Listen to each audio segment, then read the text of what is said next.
Hi guys, I know that Adler's piece can be a bit thick or heavy to read, so I thought I would take a few minutes to go through it because it's such an amazing piece and has so many great analogies that I find really important for your academic success. Mostly because every single college course out there is going to require reading, and it's reading at this level. It's not something easy to do. And Adler talks a lot about the different types of reading that there are. For example, he talks about Gone with the Wind. Let me look for it. Oops. Wind. There he is.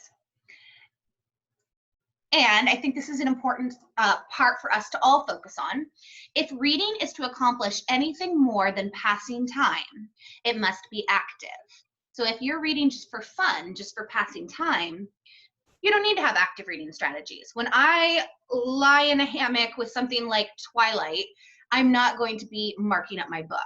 But if I'm reading for something important like school, you can't let your eyes glide across the lines of a book and come up with an understanding of what you've read. Now, an ordinary piece of light fiction, like say Gone with the Wind, doesn't require most active kind of reading. The books you read for pleasure can be read in a state of relaxation and nothing is lost.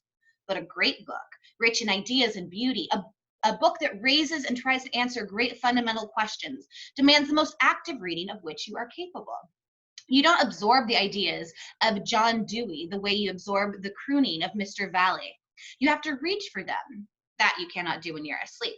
So again, different types of reading. If I were to sit in bed with Gone with the Wind, I would just do it for fun. But if I were reading Gone with the Wind as a way to analyze history and the start of the feminist movement, then I would need to get my pen and my highlighter out and really annotate as I read. So Adler does give you a list of different types of underlining you can do. So these are things that will help you actively read. Personally, my annotations are kind of a mess. I might draw a smiley face next to something I like, or a frowny face next to something I disagree with. I might draw a heart because I really love a passage. Anytime I find a quote that I want to point out, I draw arrows to it on either side of the margins. I do squiggly underlines for things that are super important. I do regular underlines for things that are kind of important. I highlight with different colors. Next to my desk, I always have multiple colors because these help me with my reading. And you know what? I will show you a book right here. Here's a book I was reading recently.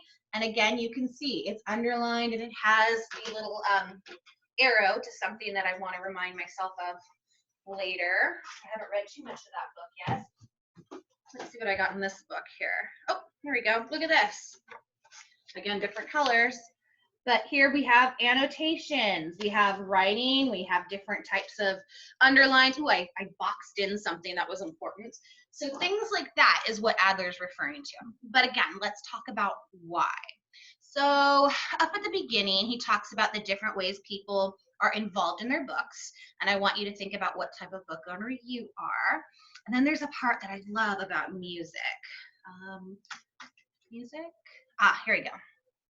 This is probably one of my favorite parts as well because I am a musician and I think I've shared that with you. Excuse me. But the soul of a book can be separate from its body. This binding is not what's important. It's the words inside the book. A book is more like the score of a piece of music than it is like a painting. No great musician confuses a symphony with the printed sheets of music. Arturo Toscani reveres Brahms, but Toscani's score of the G minor symphony is so thoroughly marked up that no one but the maestro himself can read it. The reason why a great conductor makes notations on his musical scores, marks them up again and again each time he returns to study them, is the reason why you should mark your books. If your respect for magnificent binding or typography gets you in the way, buy yourself a cheap edition and pay respects to the author. So again, this is not what the author did, right? The author wrote the words inside, just like a musician writes down the music so that we can hear it, so that we can appreciate it. It has nothing to do with the binding of a book.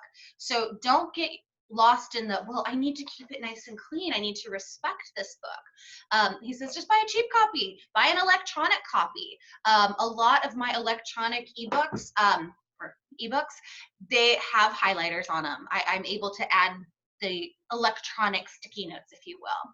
So again, I love this reading. It was written, I think, in 69. Oh gosh, no, 41. It was written a long time ago, but it's still very relevant for today's readers. So I'm eager to hear what stands out to you and why.